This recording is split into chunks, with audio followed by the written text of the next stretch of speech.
so many people in this room. I think actually 1 year ago today, I moderated. You didn't moderate, you participated. I participated on a panel in this HubTalk, and I remember because then I spent the night here and we went and skied the next day, and that was a good turnout. And we talked about access to capital. But what is so compelling is how many more people are in here to talk about women shaping the Gorge economy and a seat at the table. And so give yourselves a round of applause for being here. And we appreciate the men in the room, so you guys get to give yourself a pat on the back. Thanks for showing up. Good job, guys. So really quickly, I mentioned earlier I run Oregon Entrepreneurs Network, and I work with innovative companies around the state. We also raise small investment funds, and we've invested $5.6 million in 34 companies in the last 20 years.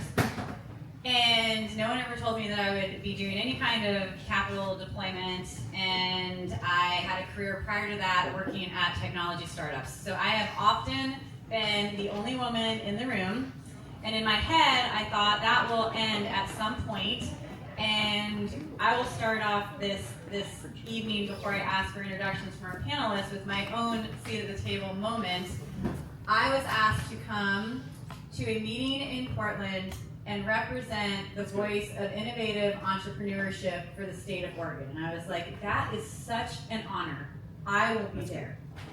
And I walked into the room, and there were 9 people. And I was the only woman. And I went through the meeting, and I gave my great answers. And when I got up, I went to the gentleman that ran the meeting, and I said, there is no way that in 2024, there is only one woman in the entire state that can talk about innovative entrepreneurship. So I will come back, but if I am the only woman, I will decline you. And if you need introductions, I am happy to give them to you. So it still happens, right? I don't have me and the secretary as the 2 women in this room. All right, so there you go. I've set a tone. We're spicy up here. Now I'm going to have our they know me. They're probably horrified right now. We're going to have the panelists each introduce themselves. I'm going to start with Lauren and go to Tracy. First off, can you introduce yourself, name, company, and then tell us, no, we're just going to go with that first. We're going to start easy. Name and company. Warm up. Yeah, he's in. Hi everyone, my name is Lauren Human. I own and operate Treebird Market. We're a small natural food store here in Hood River. I am Diana Risley, and I own the local Snap Fitness franchise, and I am on the Franchise Advisory Committee, which steers the entire brand for all of the Americas, and I'm the Executive Director for the Oregon Health and Fitness Alliance, where I represent 478 fitness facilities in Oregon. Listen, I'm still trying to recover from following the 365th ranked robotics team in the world. So humbled. That was a great presentation, you guys. My name is Tracy Beck, and I'm the founder and co-author of 60 Minutes CFO, which is a financial strategy and education brand. And I'm also the founder of Gorge Women in Business. So, yes. Local. Love that. Okay. We're going to go to Diana next, then we'll go to Tracy, we'll come back to Lauren, so not everyone has to start first at least once. Can you tell us about Snap Fitness Hood River, how you've built it, and what drove you to start it and build it in the first place? Well, I landed owning Snap Fitness by accident, completely. My husband was working out here, he was commuting back and forth. We decided we needed to live in the same house to keep our marriage together. So I moved out here and was going to commute into Portland, where I was running 4 huge full-service athletic clubs, nothing like anything we have here. And a headhunter found me and said, hey, there's a guy who owns 2 athletic clubs here. He wants somebody to manage them. He's moved away. He wants someone who will come in and manage them and then buy them from him. So you probably know the 2 large athletic clubs in the area, and I was brought in and I managed them and I got them through COVID. And then we were in the process of buying them, and we hired a business attorney out of Lake Oswego. And after some discovery, she said, run. She said, I won't represent you if you want to go through with this deal because it's unethical. So run.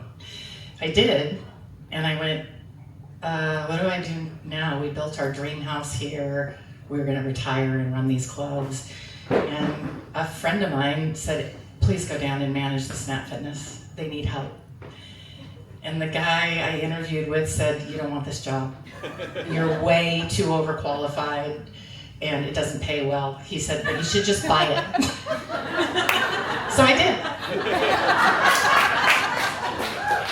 And then my goal was, I decided our community needed an affordable option because the other options in town aren't affordable, and everyone deserves access to fitness and health and wellness services.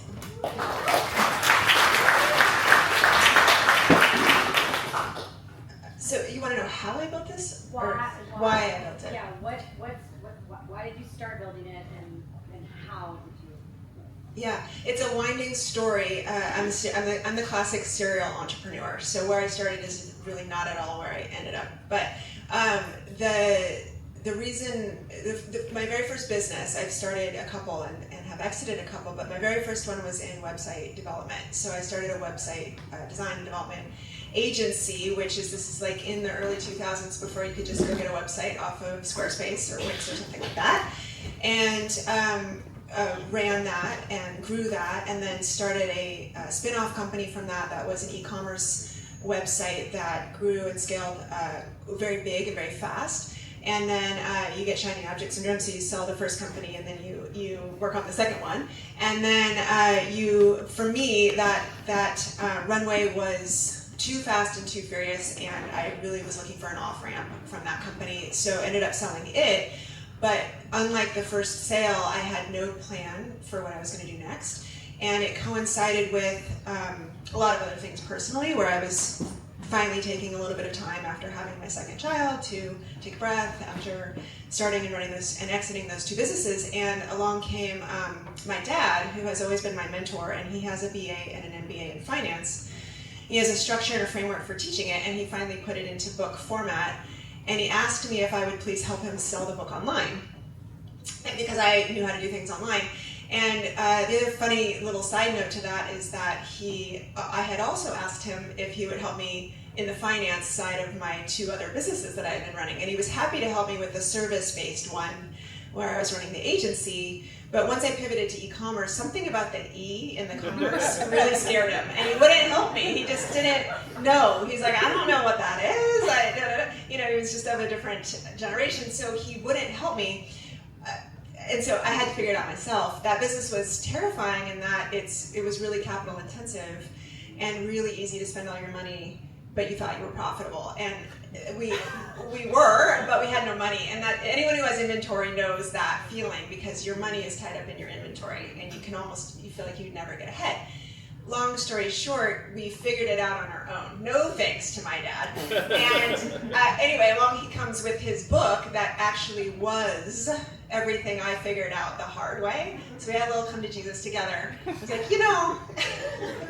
however, it worked out, and it came to be that I not only helped him sell the book online, but I decided to partner with him on it, because I became, a lot of times as you do, you exit a company and you become a consultant in what you just did.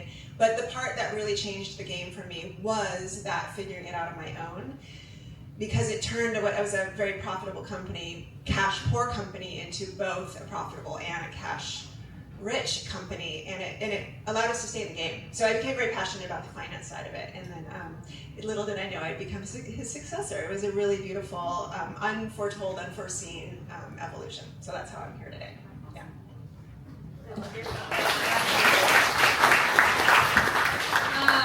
Yeah, it's actually fun to hear the saga of all the different ways we started. I keep hearing the serial entrepreneur term, and I really fell into it completely the opposite. It was out of passion and love for food. Had never done anything business before, and it really was just like an altruistic.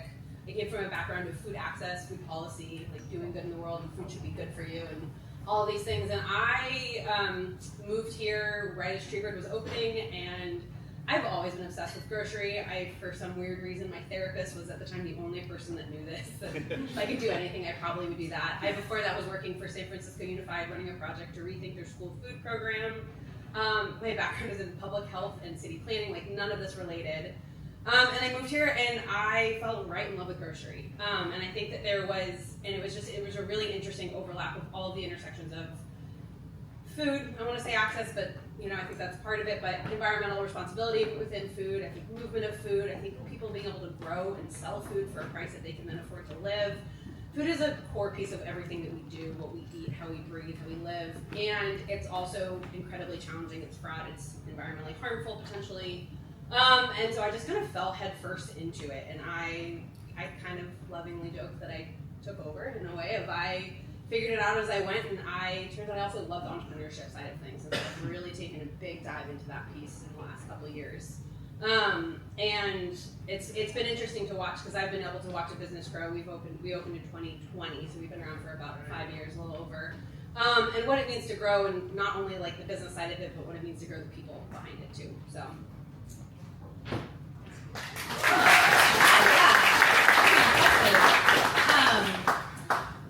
So all of you are doing something which I think in my head comes across as like male-dominated. Like I think fitness and I think male-dominated. I think financials and I think male-dominated. I think grocery and I also think male-dominated.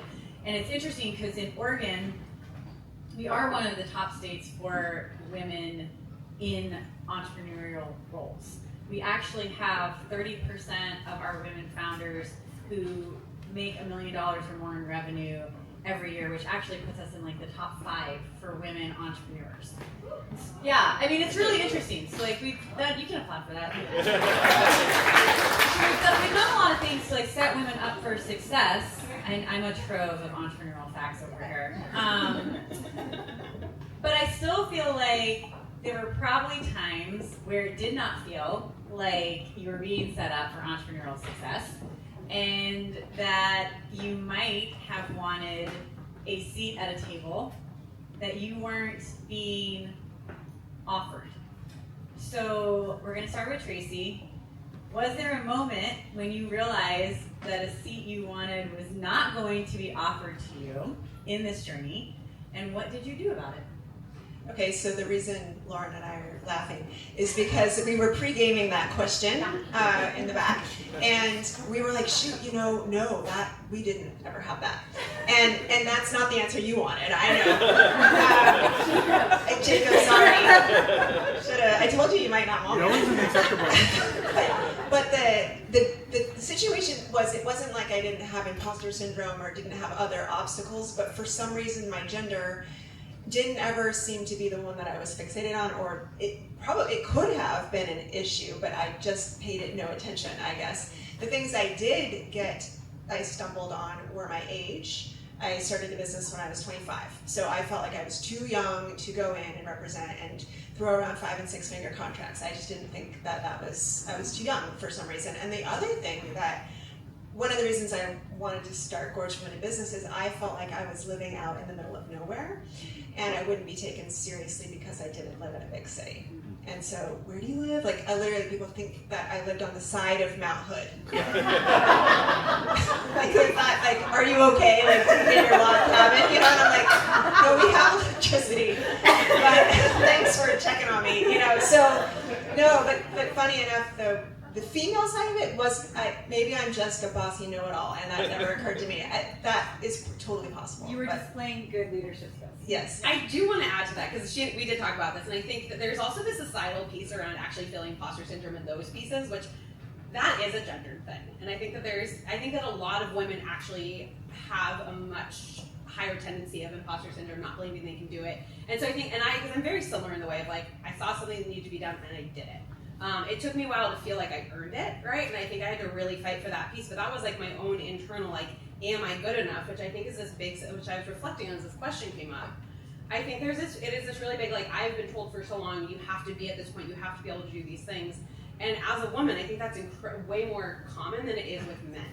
And I see my male counterparts who are younger than me, who are less experienced than me, who are very comfortable just kind of walking into a space and being like, I'll just do this thing and don't worry about it. I know how to do it. And I'll just pretend like I do and I'll read about it later. And so I do think as like as a, so like I think it's interesting for us to reflect as even women who are incredibly strong and strong-witted and willing to push through a lot of things. Like there's norms, there's like ways that the society has been set up that we don't even understand. Like the constructs are so pervasive that it doesn't feel like it's hitting us because we're like, well, this is just who we are and how we operate. But I do think this is a very big gendered part of it, is being aware of us. And I think this is a big piece about being specifically for me in the Gorge, which is like when I remember moving here, the amount of strong, incredible women, I just was like blown away. I used to talk about like this pod of Nike execs that used, like there's all these people have done incredible things and they're all women. And I think that there's this piece that we actually owe it to each other at this point to like, we have to keep reminding each other of like, we own that seat at the table, because I think we are much more likely to second guess that seat at the table from an earlier age. And so I think there is, Well, this is when you're going to see that I'm way older than anyone else up here. Because that was not my experience at all. Great. And I mean, it goes back to right after college when I was, first meeting with my advisor up at OHSU for medical school, and they were asking me questions about, well, your goals and blah, blah, blah. And I said, I got married last year. And he sat back and he said, did you know that only 98% of all relationships that start in medical school don't make it through? And then we met again shortly thereafter. And of course, you would have thought with a degree in exercise science with a focus on pre-med, I understood how you get pregnant. I was pregnant with our first child. And his question at that point was, well, how do you think you're going to be a mom and do medical school? And at that point, it sent me into tears and another industry. I went into the wellness industry instead of the sickness industry. But would he have asked my husband if he walked in and said, oh yeah, my wife's pregnant? Would he have said, oh, that's great. How are you going to manage parenting? They wouldn't have asked that question if it was my husband who was sitting in that office. And I had another example. There was a time where I was doing community affairs for the Portland Winterhawks, which is a major junior hockey league out of Portland. And it was my job to design public events for them and create media opportunities. But the real goal was for me to teach these young players how to speak to the media. And then I'd gone through that for a couple of years, and there was this amazing position that came open in their management office. And I was passed over for some young 22-year-old fresh out of college, and he was a guy.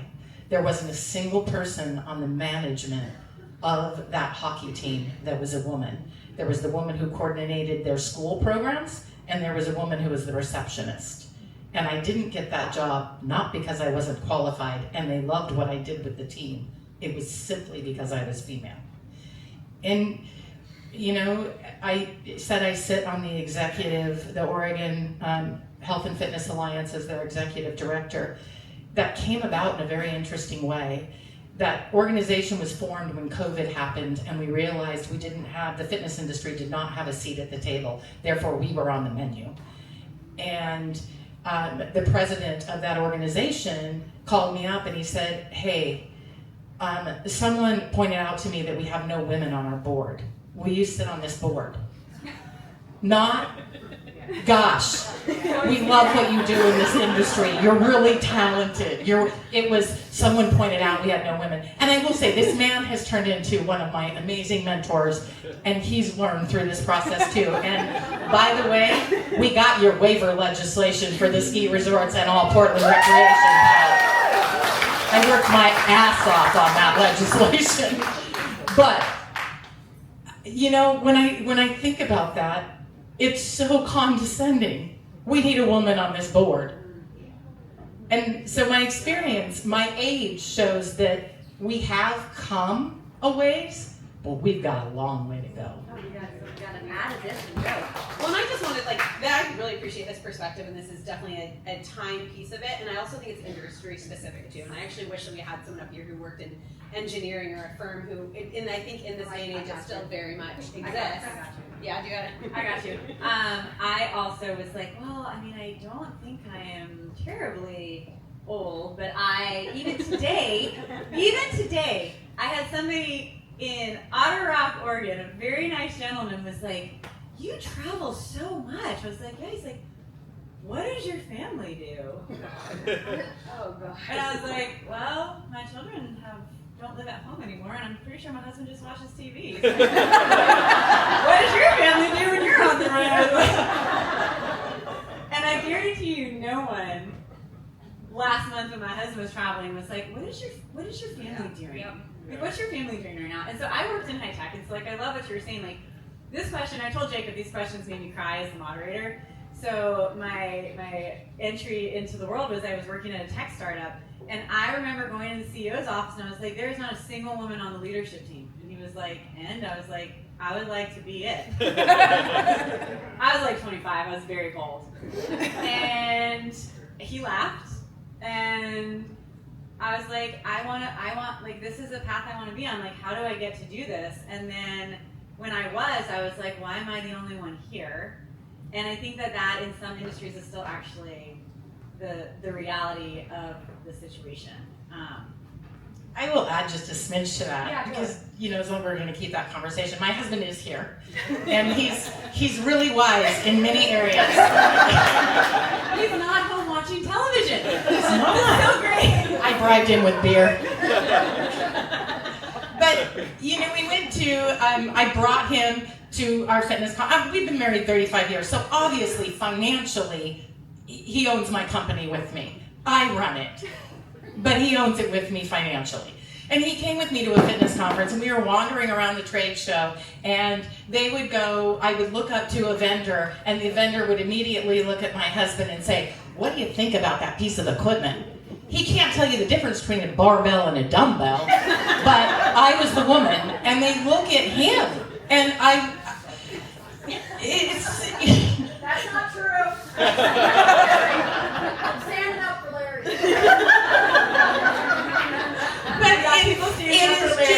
It's so condescending to me.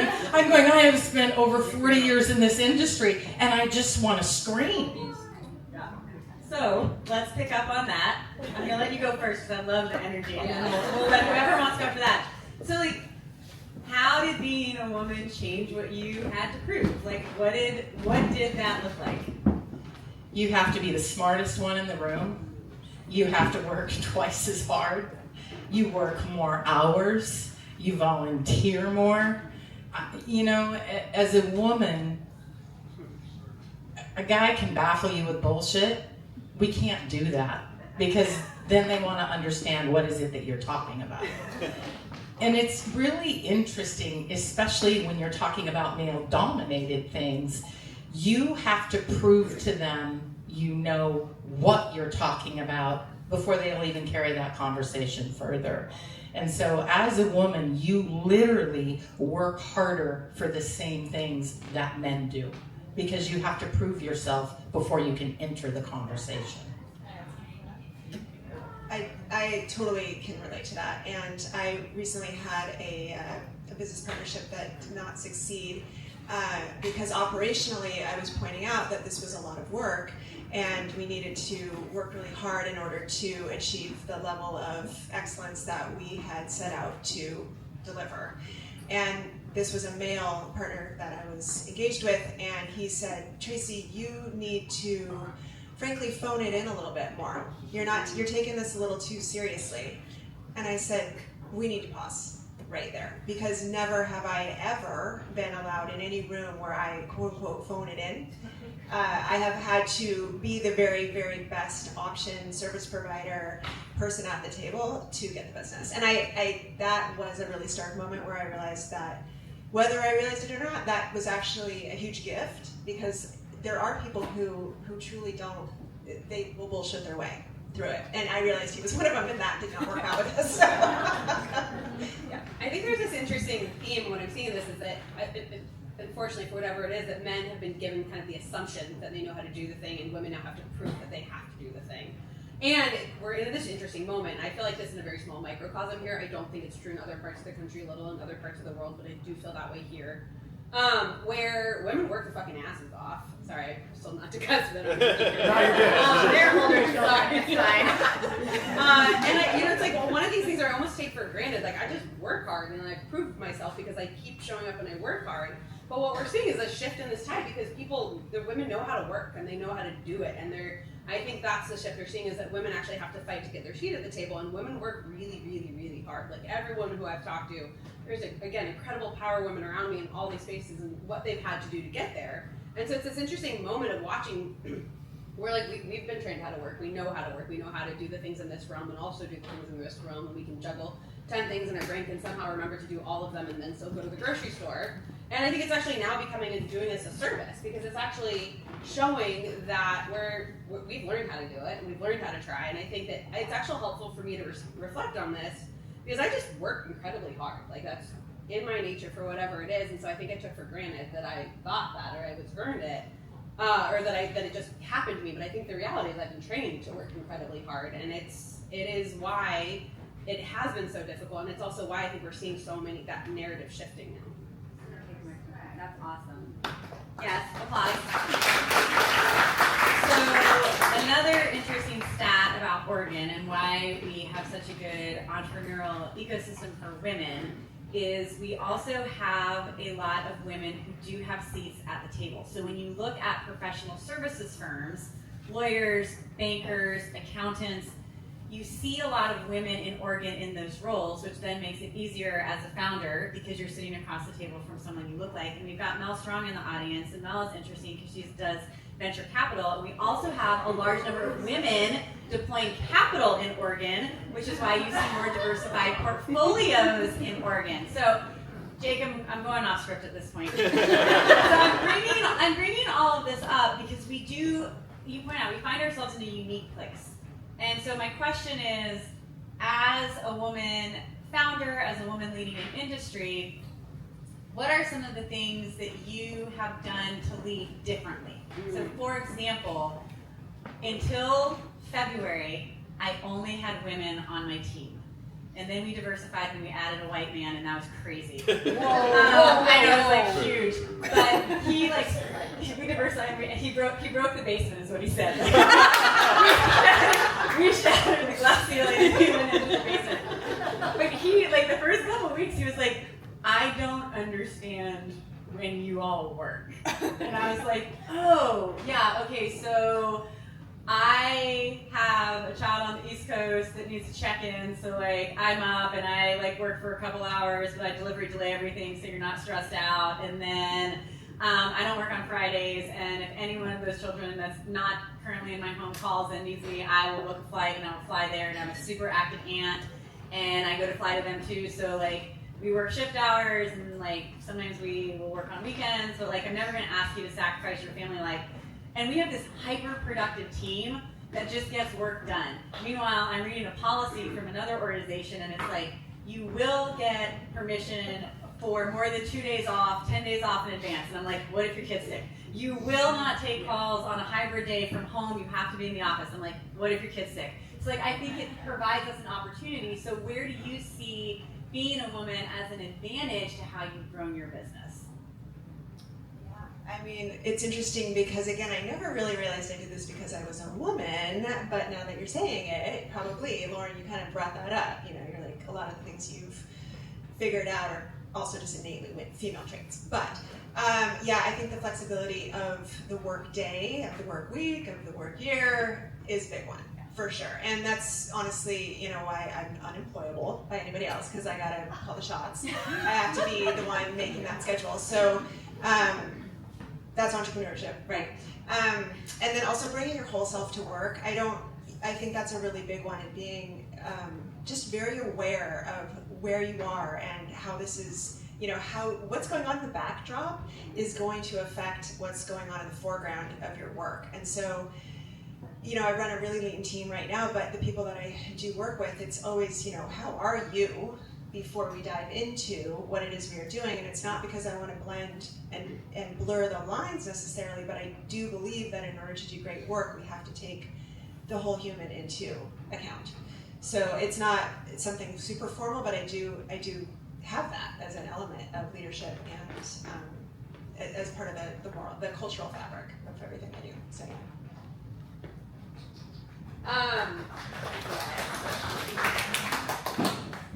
I think, I think this is actually a really good question. I've thought a lot about it as I've been reflecting I feel like I fell into leadership.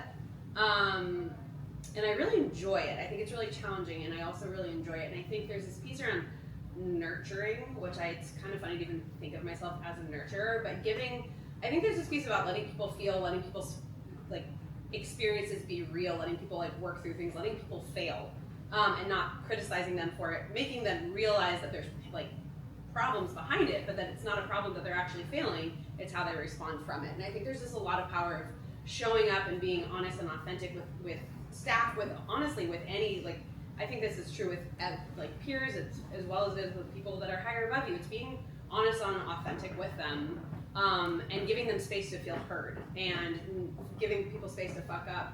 And I don't hear about that a lot, and I've been really paying attention for some reason to restaurant culture. It's been in the news a lot, right? Noma's in there. And there's a lot of it's male-dominated energy of just there's just it's a hard line. You have to be perfect at any one moment. No human is perfect, and to expect that from anyone is literally going to set everybody up for failure. And so I've been really trying to shift that of look, you left the walk-in door, we lost some product. That sucks. How are you going to respond to it? And you probably won't ever do that again because you probably feel really shitty about it, right? So I just think there's this kind of, it's bringing in a human element, which is exactly what you were just saying, that really tethers people back down, it tethers me back down, and it actually is what kind of roots me in actually being able to lead.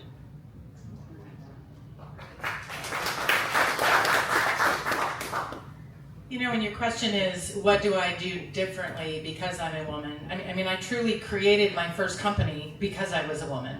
My husband did not have a job that had any flexibility in it, and we had young children, and somebody needed to be there. Yeah. And so it was, okay, what kind of a company can I create that feeds my soul, that serves my passion, that uses my education, but allows me to be a mom?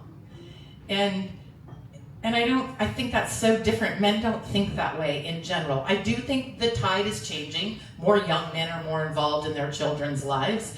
But, when I started that journey many, many years ago, it was not. And the entire, his boss would have looked at him like he was crazy and said, well, I've got to drop the kids off at carpool, and then I got to take them to swimming, and then I got to go here. It was all on me to create a profession and a career because that was important to me. That drove my soul. So I had to figure out, how do I be a mom and still feed my need to succeed? And I think that's the biggest thing, that everything, I'm like, Tracy, I'm unemployable. Don't tell me what to do, when to be there, how to do it, because I don't like that. My husband's going, But it's also exactly what you're saying. I'm far more nurturing with my staff than most males are. We have a management team every single Wednesday, and the first 5 minutes are a check-in, and it can have nothing to do with the gym. It has everything to do with what's going on in your life, how are you, what do you need, how can I support you? And then we go on to business. But we start it that way, and men don't see the need to do that, or they don't feel the need to do that, or they don't understand that you should do that. I love that, because my office is off the kitchen because someone has to be near Grand Central Station, right? And the other day my husband was like, I really like what you do with all of your one-on-ones. I was like, oh, tell me more. You run a Fortune 500 company. What do I do? And he was like, at the end of all of them, with 10 minutes left, you ask the person you're talking to, what barrier that you can remove for them to make them successful that week. And I was like, did you not do that? He's like, no, I was just like, go do your work and get it done. I was like, okay, that's fascinating. So like, it's true, like just the brain sort of works differently. And just as a like aside, when we did bring on our one man as a team of women that are 40 to 52, we had to keep one separate Slack channel for our perimenopausal rage because we didn't want to expose him to that and have him quit. So again, like thinking outside the box here for the future. All right, good. We're laughing. People are engaged. I'm going to go back to Jacob's questions. He's probably ready to fire me as an MC. When you needed capital or a key connection or critical advice, what was the process you followed to get that? Well, yeah, so I bootstrapped everything, so I've never gone after capital in a traditional sense. So that piece is missing for me. But, you know, I did have my dad as a mentor for a lot of the things until he told me he didn't know what I was talking about, which was not true, as we know. That was really helpful, and I'm really grateful for that. I honestly can't say enough good things about having somebody like that in your corner, who's a cheerleader who, when you say you're going to go do something as risky as starting your own business, he says it's a no-brainer. I mean, there's really nothing better than that, so I have to give him a lot of credit. I also have to give this community a lot of credit too, because there's a lot of people out there who will say, you know, when you're going out and doing something crazy like that, to keep it under wraps because everyone's going to try to tell you not to do it because you're going to go do something, you know, stupid. But I felt like I could reach out to anybody on Oak Street, anybody in the Valley, anybody. There are a lot of women at the leadership of companies in the Gorge, and I just felt like I could ask any of them. I've gotten so much good advice the year that there's a handful of companies that I remember were all new. Flow Yoga started the year that I started my business. Pistol Hats started the year that I started my business. Both are female owned, and I just had tons of people who were right there with me. You know, we just did it. Yeah. No, it's like, you're right. Well, this is where my femininity comes through. It is still very challenging. Asking for money specifically, asking for help, asking for resources. It is the one time where I find myself not wanting to be in imposition. It's like really hard to be like, well, that's yours, and I don't want to take that for advantage, or I don't want you to think that I'm trying to take advantage of it. And it's been a really interesting one because for me, what it has taken is, it's funny to watch it. And again, watching my business partner is a male, and he was just so confident in going out and asking for money in any way, shape, or form. And I'd be like, well, I get it, you know, like let's make it work for both of us. It's not how you're supposed to do it in any way, shape, or form, but that's just was my nature behind this. And it's really taken me, again, to have a lot of other powerful women around me to be like, nope, you have to stand up for what you're worth and really feel good about what you're worth and really stand for it and feel true in those shoes to be able to ask. And so that's one where I feel like I'm still very much growing, and it's been really fascinating to watch that gender dynamic around how people ask and how people present. And again, this comes back to our earlier conversation of we have to always be perfect and show everything in order to get people to believe us. And so that's one of those where it's like I really have to work on how do I hold that narrative in a way that like respect. I think it's important to add respect to other people, but doing it in a way that still respects myself and like my worth in it. You know, my first company I started was a service industry. I taught educational concepts through physical motion to kids and then built it that way. So I didn't need any capital. I mean, it was a couple $100 for equipment. And so as I've gotten older, and right now we're in the process of buying a building or getting ready to buy a building to build another gym on the other side of the river. And I have been learning by trial by fire through this. And I have to give a huge amount of credit to Tracy and to Nicole right there, who's on my accounting team. And you know, it was interesting as I was talking with the bank lenders and they were talking about these ratio things. And 5 years ago, I wouldn't have known what the hell they were talking about. But this woman here started me on a journey to understand my finances. And she said, you go hire the right team, but you have to understand what your team is talking about. And so I took the time, I think, to learn and understand what those ratios meant. And they're beyond your P&L, way beyond your P&L. I had no idea why a balance sheet was important. and it was, but you know, I mean, I can tell you how to run a gym and I can tell you the Krebs cycle of your cells, but I couldn't tell you why a balance sheet was important. So, you know, and as I went through this whole process and I was interviewing with the bank, they got through, we got all approved for the capital for the building across the river. And then they said, okay, now we have to do an interview with you to make sure you're qualified and your experience. And we got all done and they said, well, now we need to interview your husband.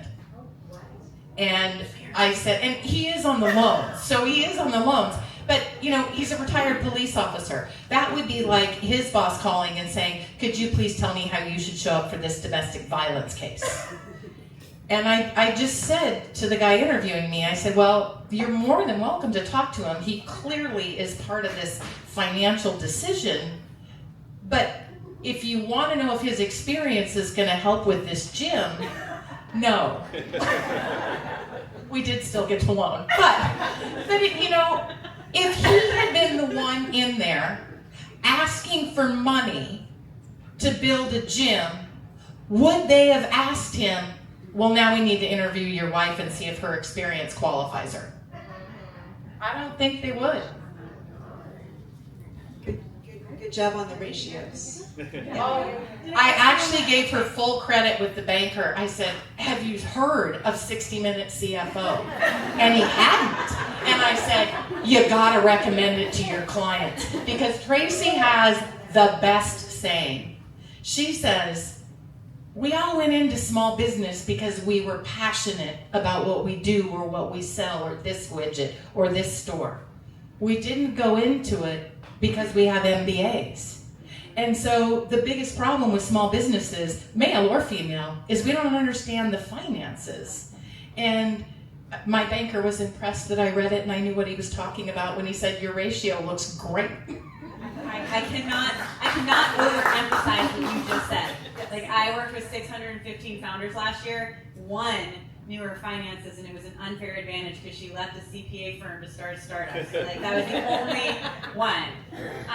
Okay, y'all, we're almost done up here. So I told Jacob when he sent me these questions that they made me cry, and this was the one that really hit me in my heart. So I may answer after I read it to y'all, but I'll go last.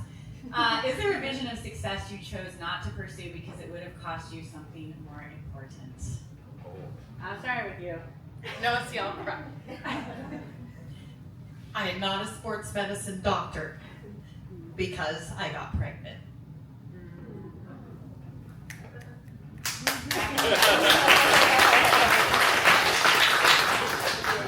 Essentially, you are. I get it. I get it. I work in the wellness industry, so I truly am helping people's health. But it was my dream. I coached elite gymnastics for a long time, and I own gymnastics academies and work with kids. And the one thing that I learned was at that stage, doctors did not understand athletes. And I had kids who were qualifying for nationals and college scholarships, and they would have a little tiny injury, and the doctor would say, take 6 weeks off. And I said, I can't do that. I just can't. And that was why medical school became so important to me. I wanted a doctor who understood being an athlete and understood that. And it was heart-wrenching to have that advisor say, you shouldn't do this. You know, I struggle with this question because I kind of live my life in a way that today's the first day of the rest of my life, every day. And it's been an interesting crossroads because this year I turned 50. And that's like, is that the first day of the second half of the rest of my life? Right? Like, oh God, that doesn't have the same ring to it that it did. I honestly don't believe I've lived all the versions of success that I will live, and I'm excited to see what's next. Honestly, I was really excited just to get to continue living in the Gorge. That was like a huge version of success for me. I honestly thought I was going to get to stay here for the summer that I moved here for, and then have to go get a real job. And the version of success is just I feel overwhelmingly lucky to get to do what I do and to be where I am, and I can't wait to see what's next. Like, I take none of it for granted, and none of it's done. So I don't know. It's first day of the rest of my first life. Or maybe it's your third life. I guess we don't.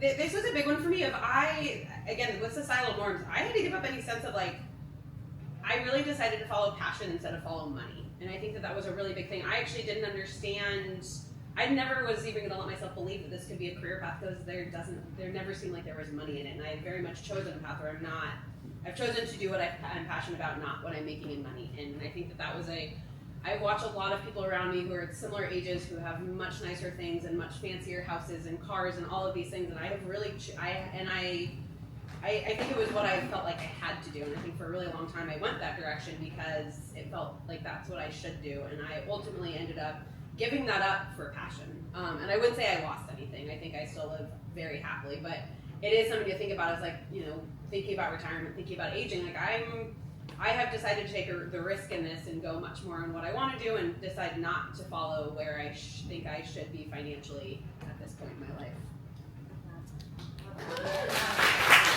Diane, I like to be the only one that's emotional.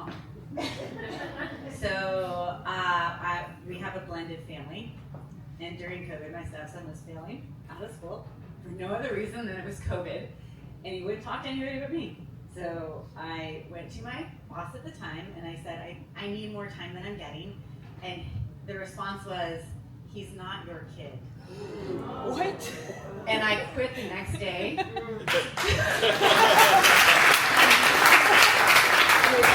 No job, no plan for a future.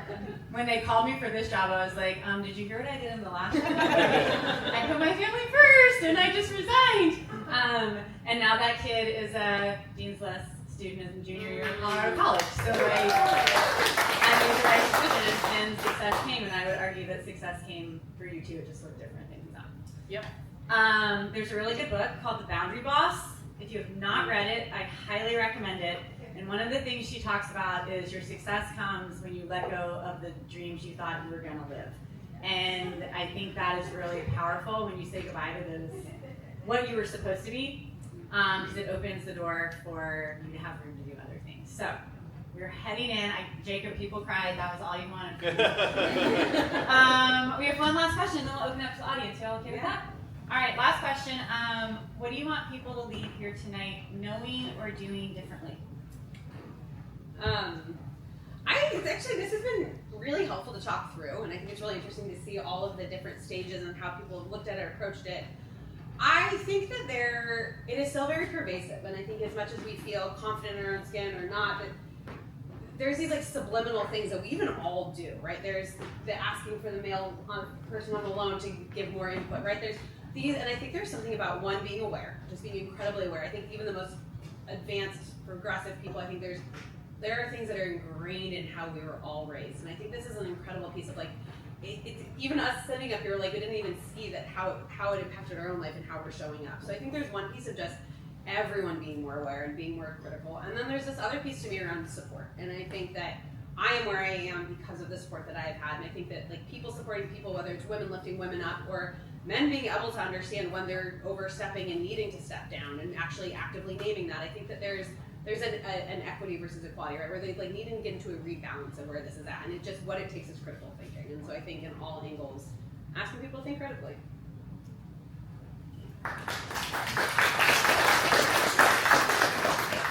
I think if I could think of one thing that you could walk away and hopefully you learn is that sexism is still out there, and just be aware of the comments that you make. Be aware situationally, and if you're a man, try to step into our shoes. And I really work hard to try to educate my husband, and he often just says it's not something he sees. When he was a police officer, and he says, "Why do you always lock your car door all the time? And why are you going running?" He doesn't, because he doesn't step into our shoes. And so you have to make a conscious decision as a man that things are different in our world, and help us mentor a woman, introduce her to other people, introduce her to other people who can help her grow. And if you're a woman, find someone else who's strong, and don't let a man define you. And we can lead the same way men do. We can be assertive, we can be decisive, and they'll call you a bitch. And you know what? It just doesn't matter, because it's good leadership. And so if you walk away, just make yourself be aware that it's still out there and try to be part of the solution.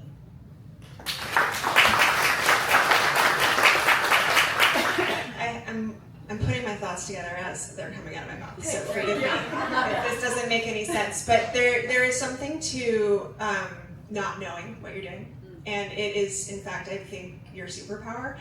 If you can frame it as the fact that you are going to figure it out. The situation is that actually nobody knows what they're doing, and they're all figuring it out. 100%. So when you realize that, you can actually be a lot more confident in your ability to show up and take action and go forward. And in doing all those three things, you will wake up one day and you'll actually know a thing or two about what you just did, and you will have confidence to keep doing what you're doing.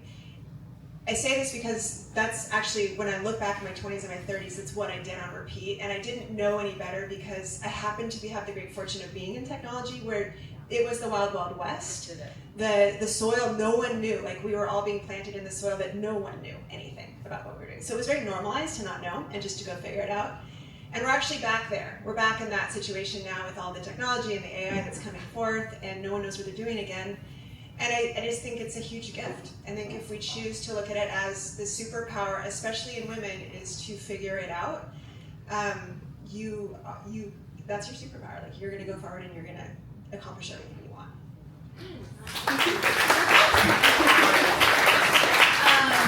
Jacob, I'm okay to walk around if you don't mind me doing it. Yeah, Happy that's to run the mic. I think context is important, right? And I'm listening to a book. I'm not going to tell you what book it is because you're going to judge me. But in the book, there was a good reminder that in the 70s, if a woman's credit card was stolen by a man, he could go into a store and use it because women had to have a husband or a father have their name on the credit card. So it's like really interesting. Like, that's not that long ago. Like, we think it's so archaic that these things still happen, but it's like it hasn't really been that long. Okay, so now you get to ask them questions, and I will walk a mic around. Is anyone going to raise their hands? Pressure. Yes. Okay, I've got one question.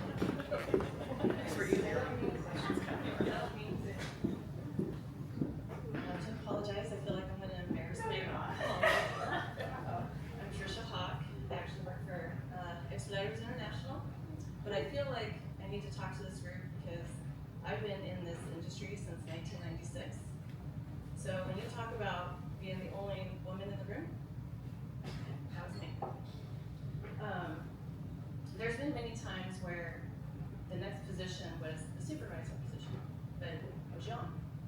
So it was just natural for it to be the next, the guy above me, the guy next to me. It was natural for it to be his turn. He was older, it didn't matter. So for 4 years, they let him take that job. He got the job. I should almost have that. I come from DHL Global Forwarding, so this is back then. So if anyone recognizes DHL Global Forwarding, that's where I came from. And for 4 years, we kind of struggled. There wasn't a people's team. It wasn't about checking in with people. It was just about numbers, money. And so he ended up moving on. And so then it was okay. Then it was okay that we hired Trisha for the manager job. And I can't tell you how many people came back to me and said, "Oh, you should have hired you 4 years ago." And they didn't say it, but I surely felt it was because I was a woman. And I was young. But I know my stuff, right? That's all I know. Done it since 1996.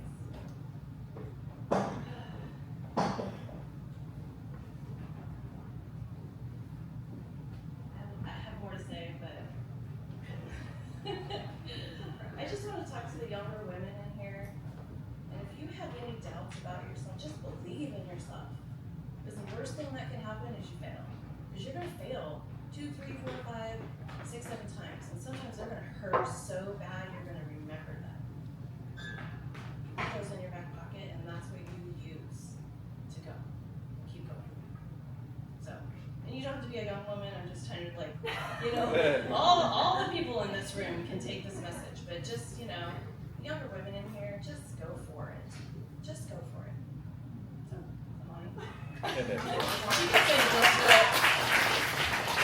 Thank you. Anybody else? Questions? I'll ask another question. Now that I'm on this side. Is there anything that you would have done differently? I think that's an interesting question because I think about it all the time. My answer is usually no. I mean, I wouldn't have hit whatever I hit last week and broke apart my car, but would you have done anything? Mechanically speaking, the 2 exits that I did in hindsight were pretty hasty and not very well thought out. I would not recommend doing what I did the way I did it. I'm glad I did do them, but if I could go back and do it, I would have done those a lot more methodically and with longer runway. I think the second business I sold 30 days after deciding to sell it. So it was just like, woke up and did it kind of a thing. That is not recommended, but in general. But yeah, no, I would definitely do that differently. I think the biggest one is learning to believe in myself earlier. I think what you just said is huge. I think that being able to actually hear other people and be able to believe in myself and who I am and what I get to bring at an earlier age. And I don't know if I would have done it. I mean, it's interesting. Hindsight is 20/20, but I think something I will definitely carry forward from here on out. I think the biggest thing I learned that I do differently is when doors shut, I would fight and fight and fight and fight and get angrier and angrier and angrier. And now I think the things that I do differently that I did learn is if something doesn't work out, then there's a reason. We had a building totally secured across the river, and 30 minutes before the signing closing deal, the whole deal blew up. And for the first time, I didn't lose it. I wasn't, because I've learned to do things differently that, well, that didn't work. There's going to be another opportunity, and it wasn't right.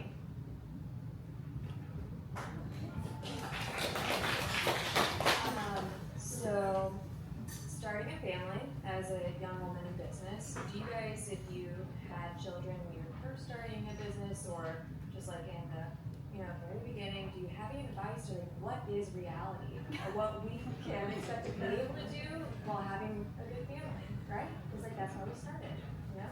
It's you and Kara. What is like actual reality, like what you think versus You like don't what sleep. you don't Eat eat. a chicken sandwich from gas station. You plan. I mean, Yeah. I think one of the things that makes women so good at business is we're really good at multitasking. And you can't fly by the seat of your pants. It means, some days you're planning a menu and you're shopping for it and you're prepping your food. I also think that one of the things, if you want to be successful in business, is do the things you're passionate about and you're good at, and hire out the things that you don't want to do and you're not. And for me, I hired a part-time nanny when the kids were little. And by the time I came out of my office and quit working at 3:00 in the afternoon, the kids had been fed, the house was clean, she had dinner prepped, and then all I had to do was be mom. And I have a housekeeper. Is that a snobby thing? Yes. Is it, being entitled? Maybe. But it allows me to do the things I'm passionate about and drive revenue. And so make time for your family. You have to create it and you have to plan for it. Yeah, I mean, I will not sugarcoat it. It is super duper hard. I found it to be physically hard to have my body taken over 2 times, and not just for the pregnancy, but for the entire aftermath of however long you're breastfeeding. I'm also going to say that those were like thinking. I thought of it all like a business, right? So it was phases of those early days, months, years. And we planned. So I had a really supportive business partner at the time, and I have a really supportive husband. We just made a schedule, and so I decided to go down to 3 days a week during that time, and I did. And we hired. So the business, because I had my business partner was also a woman, it was very equitable because she was also going through the same thing. We both had kids at the same time, and it was like a hey, what do you want? Like we founded that whole maternity leave, so to speak. It's extremely expensive, so we had to be very realistic about what the business needed in order to support our maternity leaves and still be able to pay us, but also hire people to come in and do the work we weren't going to be doing. So there was extra expense. Additionally, then I still needed a nanny at home. So it was like, it was a lot. It was a lot of planning that went into that. And, you know, sometimes it's just where there's a will, there's a way. Like, you make it work just like you make everything else work. I just don't know until we have actual societal and legislative reform where these types of maternity and paternity leaves are something that's built in. I don't know an answer other than like the sheer like difficult economics of it. It's time and money economics. It just but the planning piece is, and being really real, like, do not pretend like somehow you're going to become superwoman more than you already are once that baby arrives. Like, it just is still going to be, you're still going to need to sleep, even if no one is sleeping. Like, it really does. It's just, somehow you have to do it. Yeah. Yeah. Yeah. If you could go back in your 20s, what would you do all over again? And what would you change? I would have asked for more equity earlier. That's what I would have done. You know, that's actually really interesting. I'm not sure I would change anything, because I think what I did in my 20s is what built to who I am today. And I think that there is nothing that, I think your 20s is, I don't think that I needed to, I went to school, I started I did a lot of stuff in between of exploring all the things that were interesting and learned the things that weren't interesting. I think every time you learned something that you didn't like or you did wrong was all just good data points. And I think that for me in my 20s, it's also what I say about college. I'm like, go to college so you can learn how to be an adult, but don't go to college because you're going to figure out the rest of your life. I think that your 20s is about following your passions and understanding who you are and being true to yourself, and that's going to then build a foundation for as you enter into a much bigger part of your life. Yeah, I would say the same thing. Would I go back and do it differently? No, I mean, I did have the chance to be the Australian national assistant gymnastics coach, and I chose the man I had just started dating instead. I still want to blame him for the fact I didn't go to Australia and become their national gymnastics coach. But, you know, if I could go back to my 20s and tell my younger self, what I would say is be easier on myself. That just be gentler with yourself. Every single thing in your life doesn't have to be a fight. You don't have to make everything a battle. Learn to go with the flow, and what did I learn from that moment? Yeah, there's a really cool book by Arthur Brooks called From Strength to Strength, and it talks about decades of your life and what they're for, and whether he's right or wrong, I don't know. But it did resonate with me in that the 20s are for working really hard and trying lots of different things. And I would say take that opportunity while the doors are still open. There's so many doors still open to you. You don't pick a path yet. You know, there's still so much time, so much runway that you can try lots of different things on, and then it does feel like you get narrower and narrower, and that is also what that book is about. But I still live every day like it's my first day. But just try on lots of things. Say yes to lots of things. Try to do lots of things, and it doesn't matter if you do them well or not, right? It's a really, really important, I think, time to, to fail and do whatever it is that you need to do, and trust that you will figure it out. That's what this time is for sure. Yeah, be easy on yourself while you're doing it.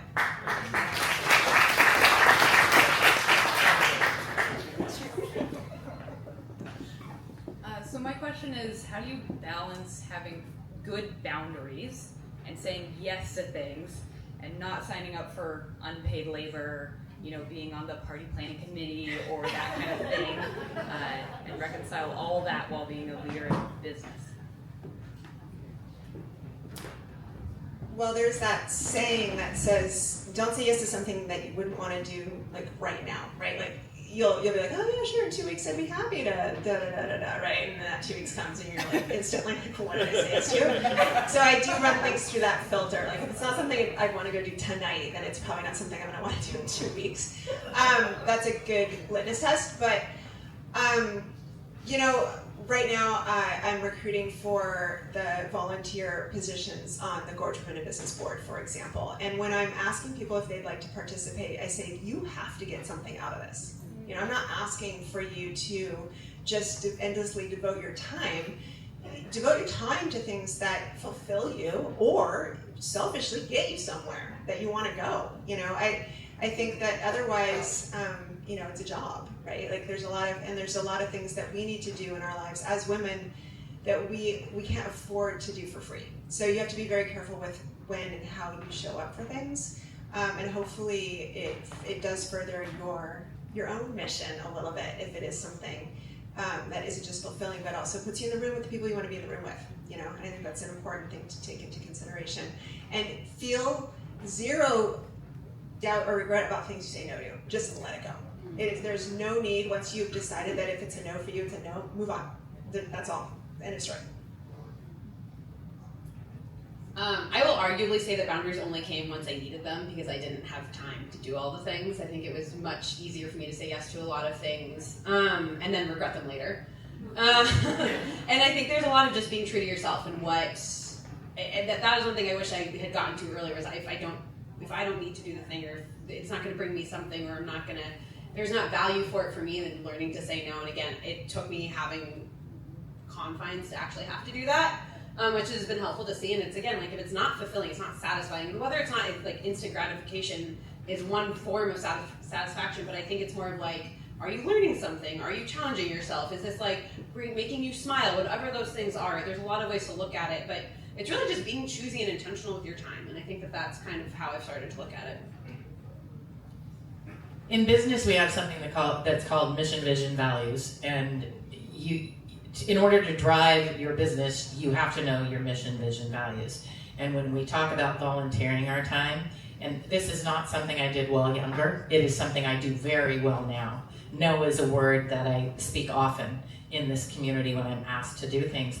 But I now know what my mission, vision, and values are for my personal life. What drives me? What are my values? And those are the things that you want to say yes with, because you'll burn yourself out, especially if they're things that aren't driving your soul.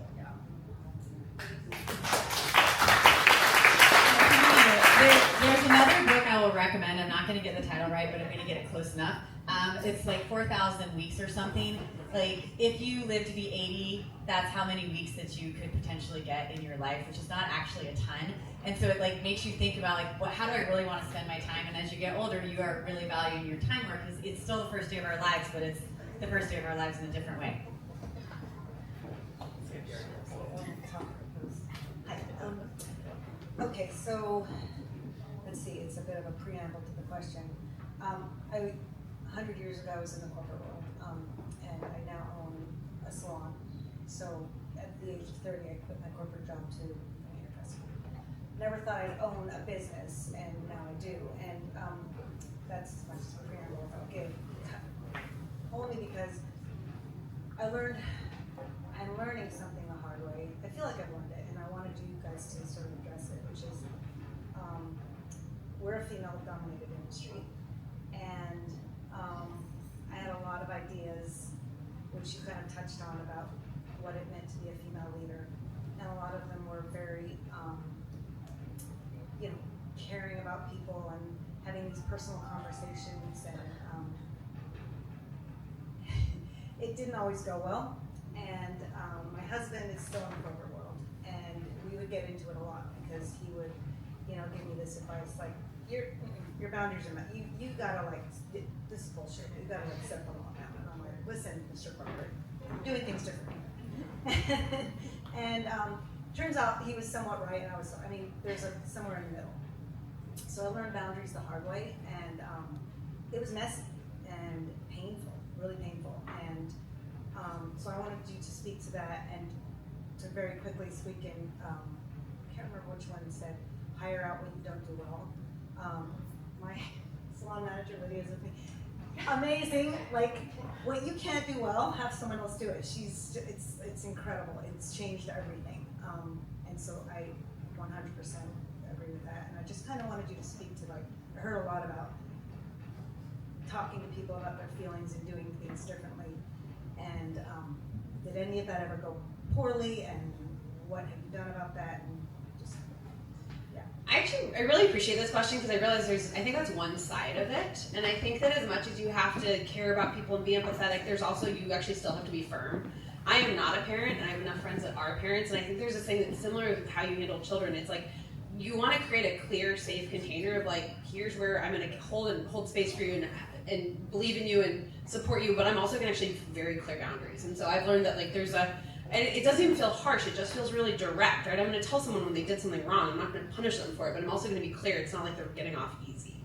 And I think there's that fine line that like, and that actually might be even harder in some ways is for some women to be like, oh, I don't want to hurt. And I think this is actually, was something I had to learn. It's like, as a leader, that as soft as I felt I was trying to be and empathetic to people, that I actually had more success once I started to create more firmness with it as well. And I think it's a really good balance of like, and it actually just came up this week. Someone did actually leave a walk-in door open overnight, and I was like, you know what, it happens. Like, it is what it is. It's not worth it. It's water in the bridge. But they do need to know that that's actually a problem. Like, they can't like totally be like, oh, no worries, I'm not in trouble. Like, you're not in trouble because like you fucked up once and that's okay. But like, dude, that's really bad.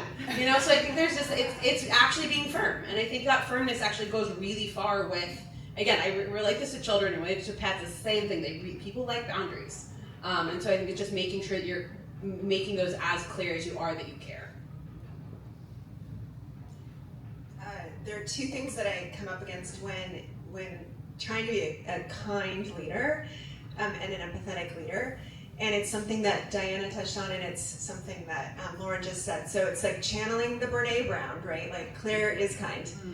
And so, to be clear, leaving that door open was really bad, right? And I need to be very clear with you, because if I wasn't, what would happen is, if you do it again, you know, it wasn't kind to you because you didn't know.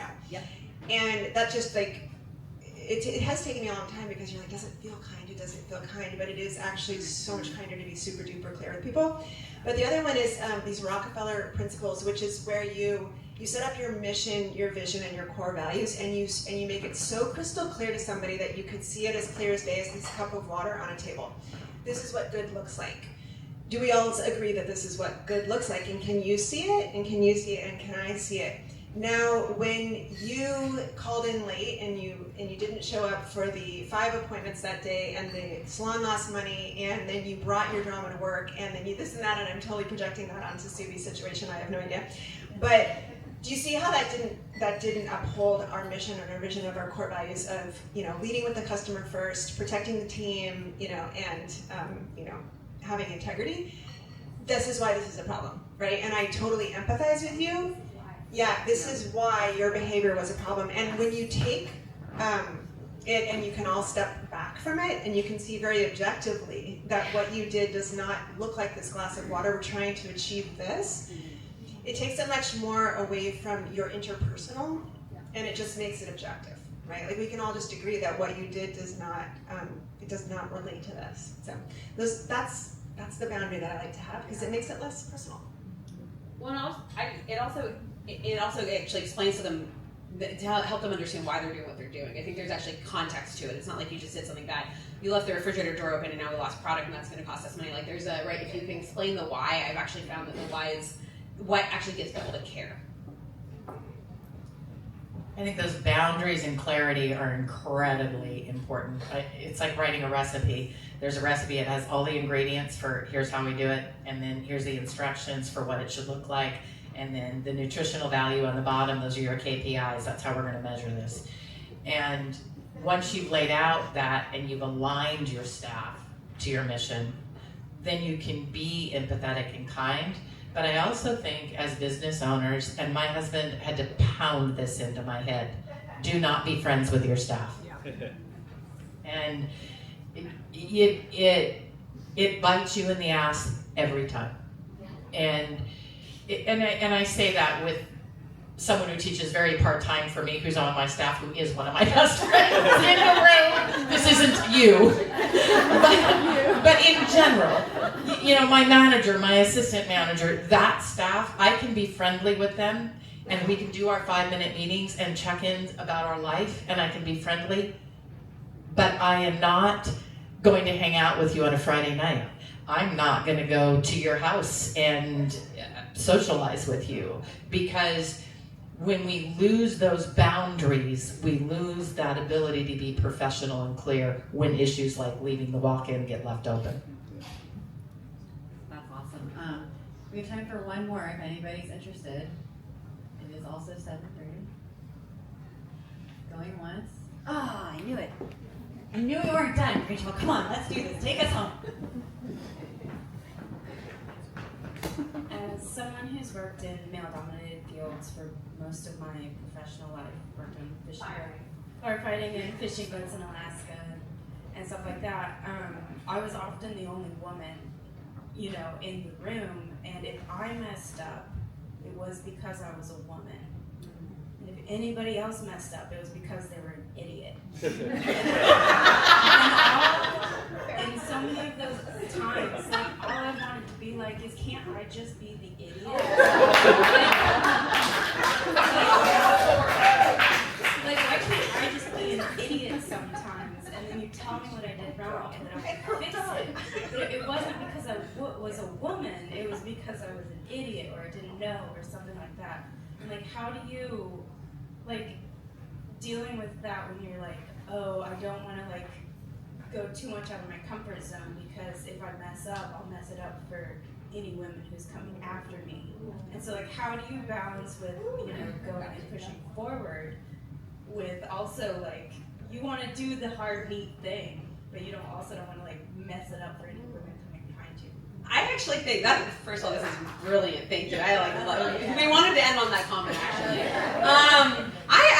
This is an interesting, I think that piece right there is how I don't fuck it up for people. You actually stand up. Like, you do fuck it. Like, that is exactly right. You do stand up. I think there's this confidence that's needed to be, like, to be direct and confident in how you say that. Like, that's not screwing it up for people in the future. That is actually showing new boundaries and showing that you actually have a seat at that table just as much as the other person does.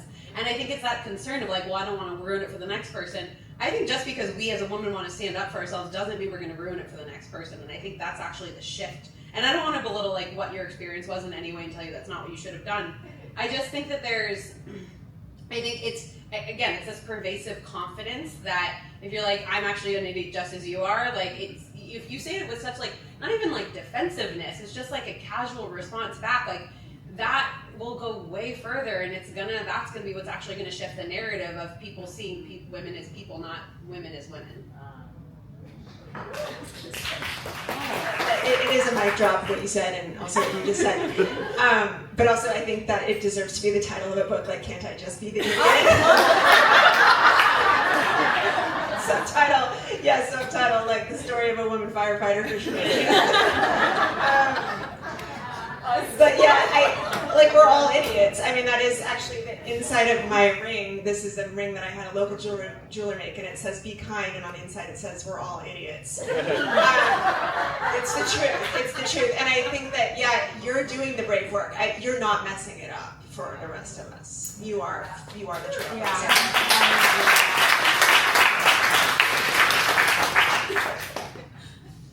I have nothing to add. Not literally. I was ready for you to be done as soon as you said, I just want to be the idiot. Rachel, you're an inspiration, and it's so awesome. And I think you just keep sailing forward, because you know what? No other woman is going to know your mistakes. They're only going to know that you were the only woman on that ship or fighting it. So, with that, I feel like we have to give a round of applause to Larry.